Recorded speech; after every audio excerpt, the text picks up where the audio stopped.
जैसे ही इसमें दिया सलाई अगर जलाएंगे, एक लकड़ी का गुटका ले लेंगे, मोटा सा लकड़ी का गुटका, किसी चीज़ को जलाना चाहते हैं और वह चीज़ ही नहीं है तो क्या जलाएंगे। लेकिन लकड़ी है, मोटा सा लकड़ी का गुटका है, उसको माचिस जलाते हैं, जलता नहीं है। क्या करते हैं, कुछ देर तक गर्म करते रहते हैं, उसको जलाने का प्रयास करते रहते हैं। जब जलाने का प्रयास तो वह जल उठता है। कभी आप देखते होंगे कि अपने आप आग लग गया, कागज़ का टुकड़ा रखा हुआ है या कोई पदार्थ रखा हुआ है, वो स्वतः जलना प्रारंभ। इस वगैरह में मैं देखा हूँ कि इससे संबंधित क्या होता है प्रश्न।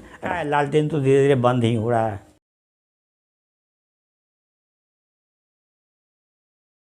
हेलो स्टूडेंट्स, मैं इंडियन स्मार्ट क्लास में रविंद्र कुमार आपके सामने दहन और ज्वाला, कम्बशन एंड फ्लेम से संबंधित टॉपिक पर चर्चा करने जा रहा हूँ, बात करने जा रहा हूँ। मैं बताना चाहूँगा कि दहन क्या है, कम्बशन क्या है और ज्वाला क्या है।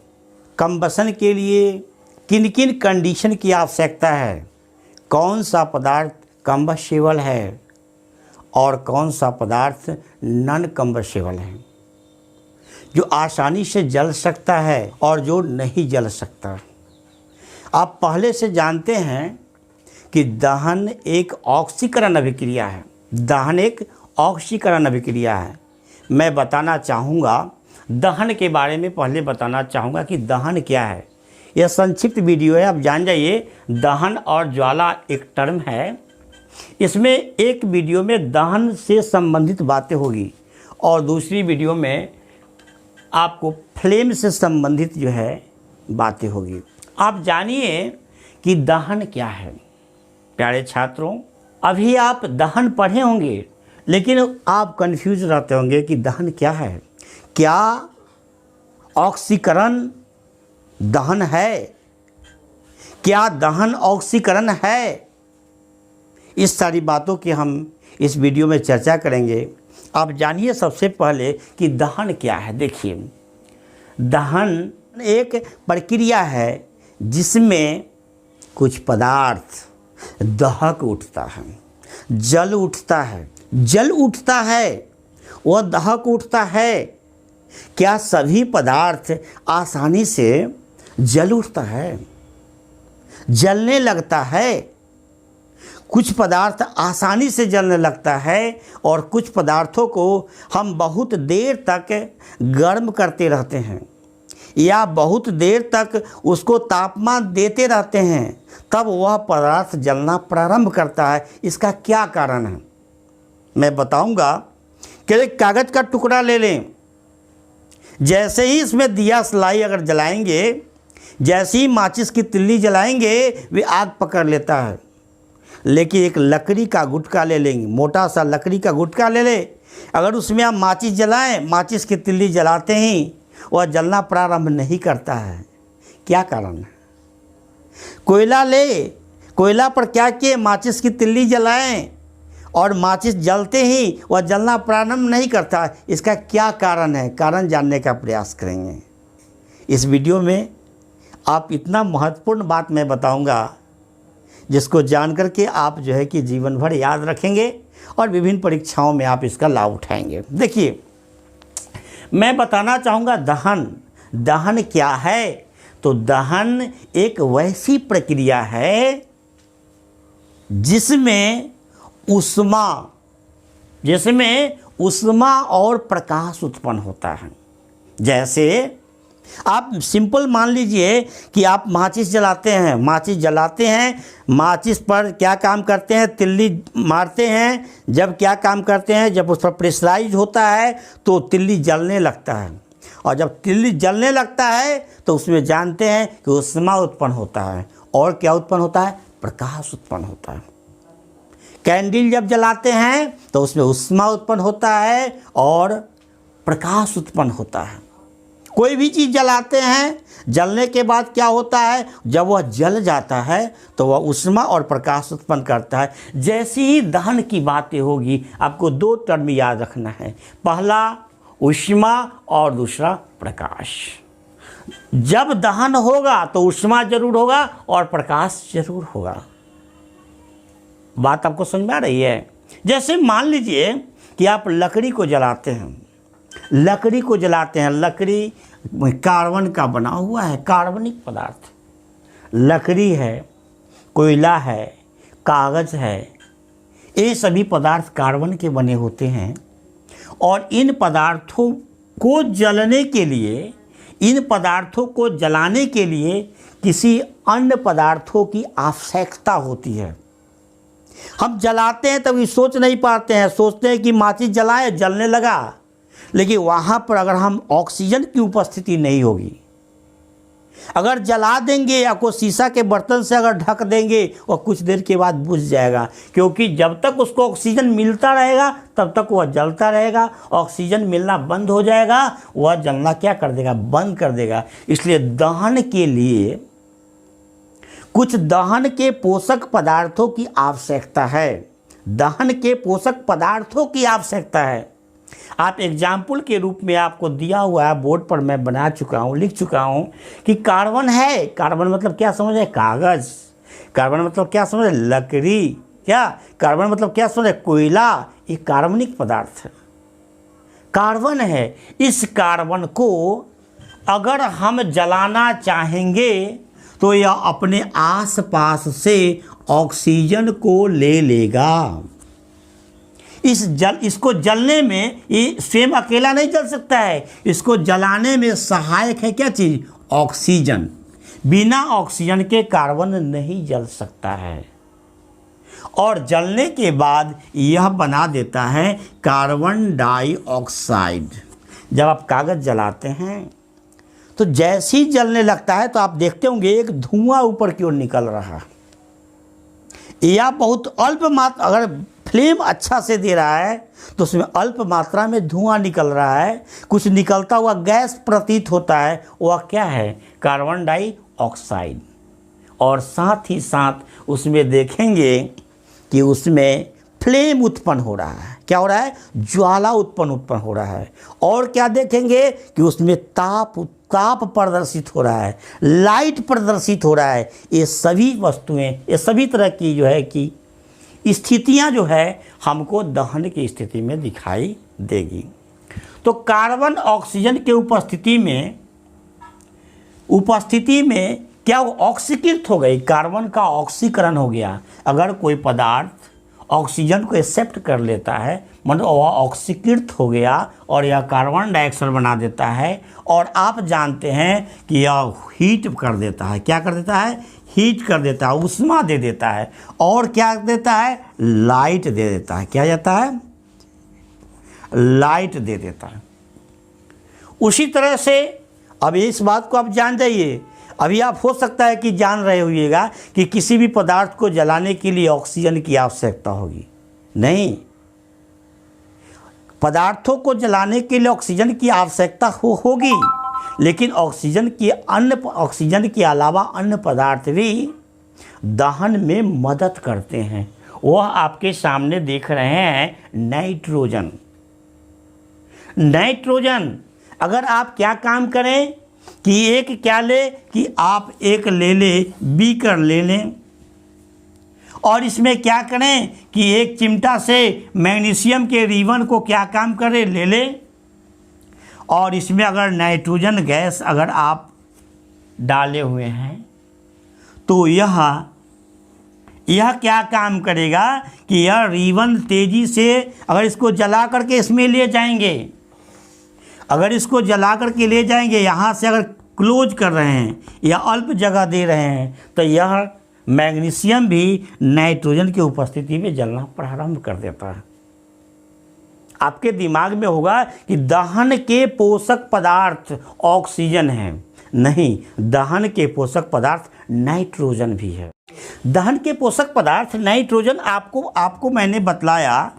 आप जानिए कि यहाँ पे मैग्नीशियम है, Mg लिखें, फिर यहाँ नाइट्रोजन है, मतलब मैग्नीशियम को जलाने के लिए नाइट्रोजन की उपस्थिति में भी मैग्नीशियम जल करके मैग्नीशियम नाइट्राइड का निर्माण करता है। और जब मैग्नीशियम नाइट्राइड का निर्माण करता है तो उसमें भी ऊष्मा उत्पन्न होती है और प्रकाश उत्पन्न होती है। आप यह भी जानते हैं कि मैग्नीशियम ऑक्सीजन के उपस्थिति में भी जलता है और मैग्नीशियम ऑक्सीजन की उपस्थिति में जल करके मैग्नीशियम ऑक्साइड का निर्माण करता है और ऊष्मा और तेज प्रकाश निकलता है।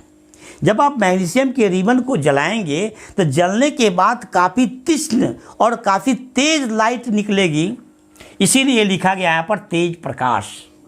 तो ऑक्सीजन के उपस्थिति में क्या हुआ, मैग्नीशियम ऑक्साइड का निर्माण करता है। मैग्नीशियम नाइट्रोजन की उपस्थिति में मैग्नीशियम नाइट्राइड का निर्माण करता है। ये मैग्नीशियम नाइट्राइड्स है और ऊष्मा और प्रकाश है। तो आप जानेंगे जब भी दहन की क्रिया होगी तो उसमें ऊष्मा और प्रकाश अवश्य होंगे, ऊष्मा और प्रकाश अवश्य होंगे। मैं एक बात और बताना चाहूँगा कि आप यहाँ पे जान रहे हैं कि ऑक्सीजन दहन के पोषक पदार्थ है, नाइट्रोजन दहन के पोषक पदार्थ है, क्लोरीन भी दहन के पोषक पदार्थ है। कैसे? अगर आप एक मोमबत्ती जलाएं, मोमबत्ती को अगर हम बाहर जलाते हैं तो ऑक्सीजन की उपस्थिति में क्या कर रहा है, जल रहा है। ऑक्सीजन की उपस्थिति में कैंडल क्या कर रहा है, जल रहा है। लेकिन इस मोमबत्ती को अगर क्लोरीन गैस से भरे हुए जार में डालेंगे तो वहाँ पर भी यह जलता हुआ रहता है। इसका मतलब है कि दहन के पोषक पदार्थ ऑक्सीजन ही नहीं, नाइट्रोजन भी है और क्लोरीन भी है।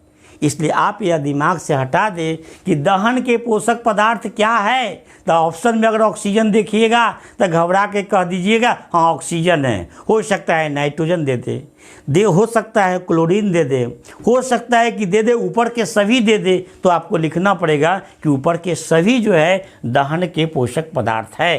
तो इस एग्जाम्पल के माध्यम से मुझे लगता है कि आपने दहन को समझ गए होंगे। अब मैं बताना चाहूँगा कि दहन के इसको मैंने बताया कि कागज़ का टुकड़ा तुरंत जलना प्रारंभ कर देता है, लकड़ी का गुटका देर से जलना प्रारंभ करता है, कोयला जो है और देर से जलना प्राप्त कर। इसका क्या कारण है? इसके लिए आपको 3 कंडीशन दिया गया है। 3 कंडीशन है। पहला कंडीशन है दहनशील पदार्थ की उपस्थिति। दहनशील पदार्थ जानते हैं? वह पदार्थ जो आसानी से या कुछ तापमान देने पर सामान्य स्थिति में जलना प्रारंभ कर देता है, उस पदार्थों को दहनशील या कम्बस्टेबल पदार्थ के नाम से जानते हैं, कम्बस्टेबल मटेरियल्स के नाम से जानते हैं। जैसे लकड़ी हो गया, कम्बस्टेबल हो गया, लकड़ी हो गया। जैसे कोयला हो गया, कम्बस्टेबल हो गया। जैसे कागज़ हो गया, कम्बस्टेबल हो गया। कपड़ा जो हो गया, कम्बस्टेबल हो गया। ये पदार्थ जो है कि क्या काम करते हैं, जलने लगते हैं। जब इसको जलाते हैं तो नॉर्मल वे में यह जलना प्रारंभ कर देता है। ये पदार्थ कम्बस्टेबल है। लेकिन कुछ पदार्थ हमारे वातावरण में है। जैसे हम क्या है, ईंट है, ईंट को ले लें और उसको हम क्या करें, आग लगाएं, जलाना चाहें तो सामान्य स्थिति में यह जलता नहीं है, इसलिए इसको नॉन कम्बस्टेबल कहेंगे। बालू है, देखते हैं कहीं कहीं आग लग जाता है तो वहाँ पर क्या कहते हैं, रेत रखा होता है, बाल्टी में रेत रखा रहता है और हम कहते हैं क्या चीज़, जहाँ आग लगता है बालू का रेत को फेंकना चाहिए या उसे ढक देना चाहिए या मिट्टी फेंकना चाहिए। मतलब रेत जो हो गया या बालू जो हो गया या मिट्टी जो हो गया, ईंट जो हो गया, वह क्या हो गया, नॉन कम्बस्टेबल हो गया। क्या? नॉन कम्बस्टेबल हो गया। आपके सामने बहुत सारी वस्तुएं देखते हैं, लोहा जो है आप आसानी से उसको नहीं जला सकते हैं, नॉन कम्बस्टेबल कह देंगे।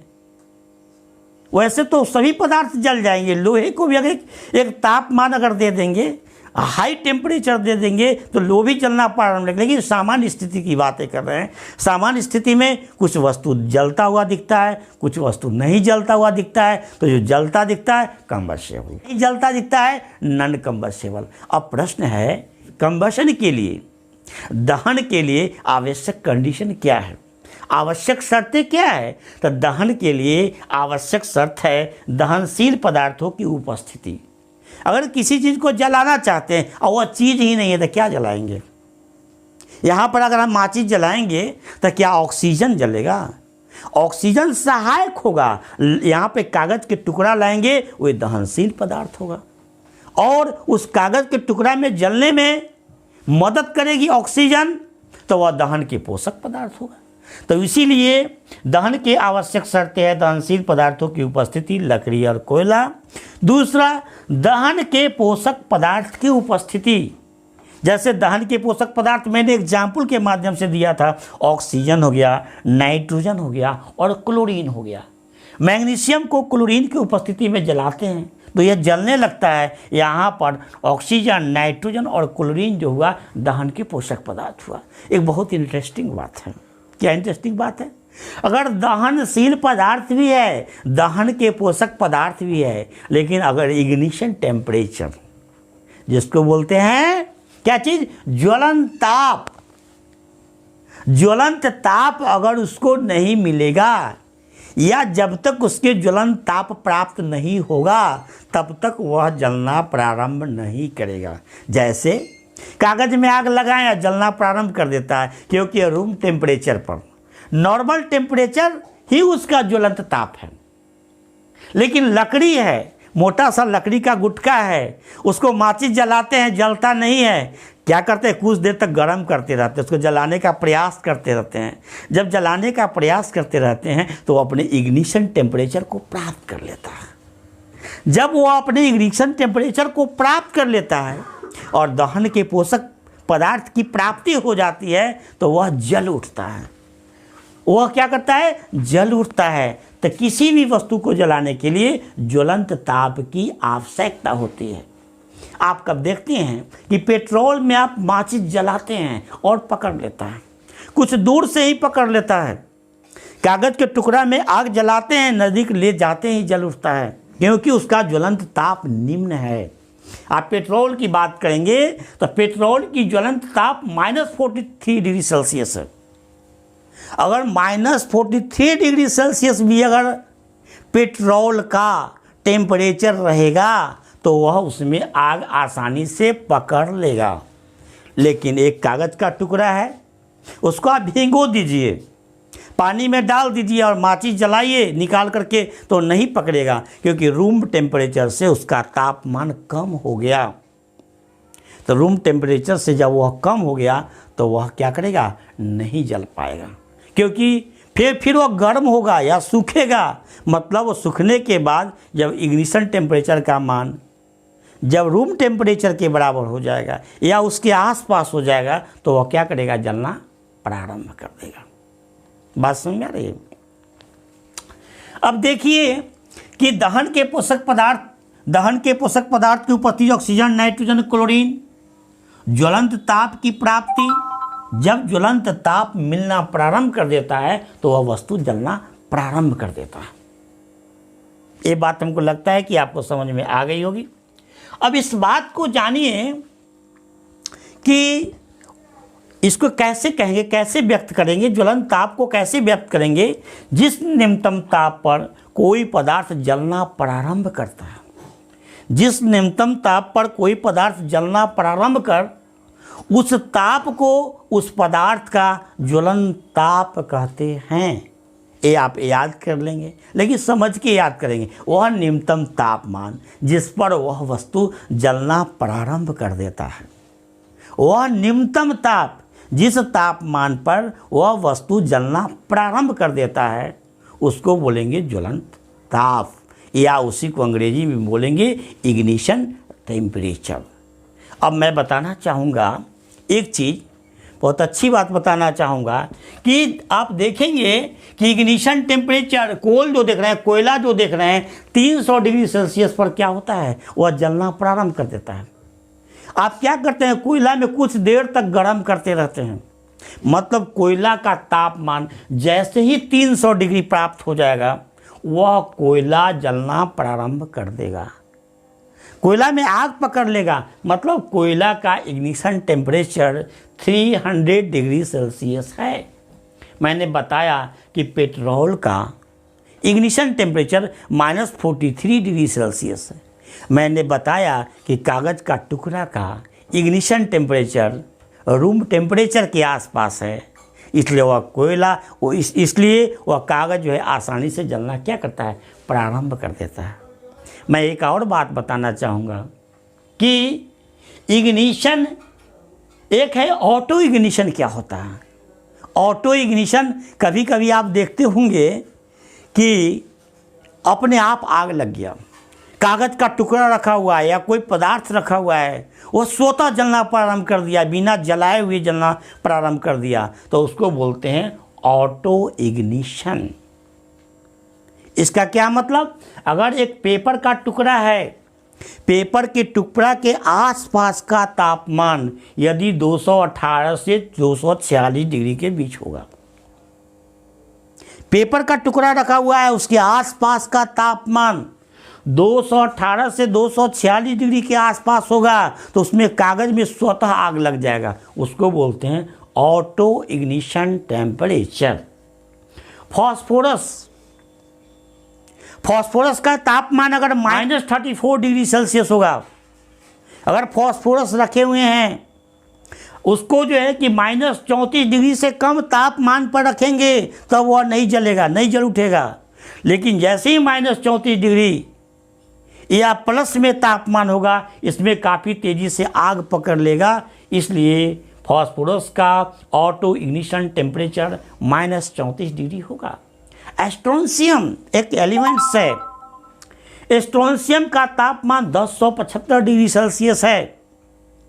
अगर स्ट्रोंशियम के आसपास उसके परिवेश का तापमान अगर हम 1075 डिग्री सेल्सियस कर देंगे तो स्ट्रोंशियम जो है कि स्वतः जलना प्रारंभ कर देता है, स्वतः जलने लगता है।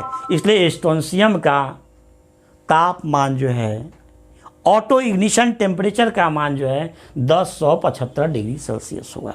ये बहुत इंटरेस्टिंग बात है। एक कंपटीशन पॉइंट ऑफ व्यू से मैं इसको बता रहा हूँ कि इससे प्रश्न आपको मैक्सिमम पूछे जाते हैं। जनरल कंपटीशन बीपीएससी वगैरह में मैं देखा हूँ कि इससे संबंधित क्या होता है, प्रश्न रहता है। मैंने इसके कुछ जिक्र करना इसलिए महत्वपूर्ण समझा हूँ। अब देखिए ज्वाला। अब यहाँ पर मैं दहन पर वीडियो बनाया हूँ, ज्वाला पर नहीं बनाया हूँ। ज्वाला पर वीडियो मैं दूसरे वीडियो में इसको ज्वाला पर चर्चा करूँगा मैं। लेकिन मैं यहाँ जब ज्वाला लिखा हूँ तो ज्वाला से संबंधित मैं कुछ बात बताना चाहूँगा। क्या बताना चाहूँगा, जैसे मान लीजिए कि ज्वाला क्या है। ज्वाला क्या है, अगर मान लीजिए कि अगर आप एक कैंडल जला रहे हैं, एक कैंडल जला रहे हैं, कैंडल जला रहे हैं। जब कैंडल जलाएंगे तो जलाने के बाद एक क्षेत्र उत्पन्न होता है। ज्वाला की बात उत्पन्न होगी तो आप ध्यान रखेंगे, एक क्षेत्र उत्पन्न होता है, एक क्षेत्र को घेर लेता है। कैंडल जलने के बाद या लालटेन जलने के बाद या लैंप जलने के बाद या माचिस जलने के बाद एक क्षेत्र को घेर लेता है। तो जिस क्षेत्र को घेर करके उसमें हीट उत्पन्न करता है, प्रकाश उत्पन्न करता है, तब हम कहेंगे कि वह ज्वाला है। क्या कहेंगे, ज्वाला है। ये ज्वाला उत्पन्न हो गया, ज्वाला उत्पन्न हो गया। ज्वाला से बहुत इंटरेस्टिंग जो है कि एक बिंदु है, मैं उसको बताऊंगा। मैं थोड़ा सा बता रहा हूँ यहाँ पर। अब आप देखेंगे कि जब भी ज्वाला उत्पन्न होता है तो सही ज्वाला उत्पन्न होने के लिए, ज्वाला के जलने के लिए पोषक पदार्थों की आवश्यकता होगी। क्या देखेंगे, लालटेन आपने देखा है, लालटेन तो धीरे धीरे बंद ही हो रहा है। क्या हम लोग बॉल बत्ती में जल गए हैं ना, बॉल में आ गए हैं। बड़े बड़े जो है कि अच्छी अच्छी प्रकार की इलेक्ट्रॉनिक्स लाइट्स आ गया है, हम लोग उसको देख रहे हैं। लेकिन लालटेन में देखेंगे नीचे की तरफ छिद्र रहता है। अगर छिद्र में अगर गंदगी बैठ जाती है तो वह सही से लालटेन नहीं जलता है, लाइट नहीं देता है। तो उसमें क्या होता है, नीचे से छिद्र रहता है, छिद्र के माध्यम से ऑक्सीजन अगर उसमें प्रवेश करते रहता है तो सही से लालटेन जलते रहता है। और जब लालटेन जब सही से जलता है तो ये फ्लेम उत्पन्न करते रहता है। और इस फ्लेम के माध्यम से क्या करते हैं, हम लोग लाइट का उपयोग करते हैं। आप देखते हैं कि जब आप लैंप जलाते हैं, मिट्टी तेल के माध्यम से अगर लैंप को जलाते हैं तब मिट्टी तेल जो है दहनशील पदार्थ हो गया। मिट्टी उसमें जो बत्ती लगा हुआ है वह भी दहनशील पदार्थ हो गया। और जैसे ही हम उसमें जलाते हैं, जब हम लैंप को जलाते हैं तो लैंप के जलाने के बाद क्या हो जाता है, जब वह गर्म हो जाता है तो नीचे जो मिट्टी तेल है उसको यह एब्जॉर्ब कर लेता है और गैस के फॉर्म में आ जाता है और वह जल करके क्या करता है, फ्लेम उत्पन्न करता है। क्या करता है, वह फ्लेम उत्पन्न करता है। अब आप देखेंगे क्या चीज़, ये फ्लेम जो है ना, अगर आप कैंडल जलाते हैं, कैंडल की बातें करेंगे, जब ये फ्लेम, जब लैंप, कैंडल जब जलता है तो देखेंगे कि एक बीच का क्षेत्र होगा, इस तरह से एक बीच का क्षेत्र होगा। इसको बोलते हैं सेंट्रल जोन। सेंट्रल जोन देख रहे हैं, यहाँ का जो लाइट होता है वह ब्लू होता है। आप गौर करेंगे कैंडल के ठीक बीच के पोजीशन जहाँ पे धागा लगा रहता है वहाँ का जो लाइट निकलता है वह ब्लू रहता है। और यह भी आप देखने का मौका मिलेगा कि यहाँ पर ऑक्सीजन पर्याप्त मात्रा में नहीं पहुँच पाता है, और यहाँ जब ऑक्सीजन पर्याप्त मात्रा में नहीं पहुँच पाता है तब यह जो है, यहाँ पर हीट अति अल्प उत्पन्न होता है। अगर वहाँ पर आप कागज़ का छोटा छोटा टुकड़ा करके डाल भी देंगे ना बीच में तो कागज़ का टुकड़ा नहीं जलता है। आप इसको करके देख लीजिएगा, यानी कि इसमें हीट उत्पन्न हो रहा है और फ्लेम भी उत्पन्न हो रहा है। तो हीट उत्पन्न हो रहा है और लाइट उत्पन्न हो रहा है, तो हीट यहाँ पर सबसे कम रहता है कैंडल में, और इसके बाद का दूसरा रीजन जो है, सेकेंड रीजन जो है वह बड़ा होता है। क्या होता है, बड़ा होता है। इस बड़ा रीजन में पूर्णतः पर्याप्त मात्रा में नहीं, लेकिन कुछ हद तक उसको ऑक्सीजन मिलता है, इसलिए यहाँ पर का जो गैसीय पदार्थ बन जाता है वह जल करके यह क्या काम करता है, पीला रंग का फ्लेम उत्पन्न करता है। अब पीला रंग का फ्लेम उत्पन्न करता है और उसका तापमान थोड़ा ज़्यादा होता है, ठीक है। तो इसको बोल देंगे ल्यूमिनस जोन। Luminous zone.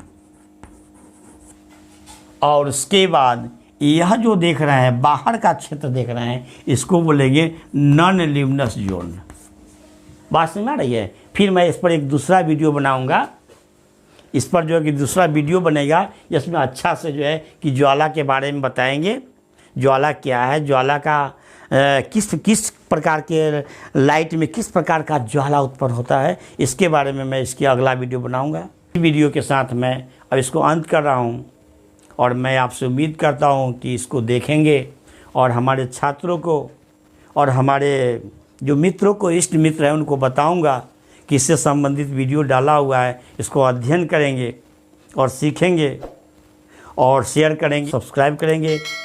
इसी के साथ मैं इंडियन स्मार्ट क्लास से विदा ले रहा हूँ। धन्यवाद।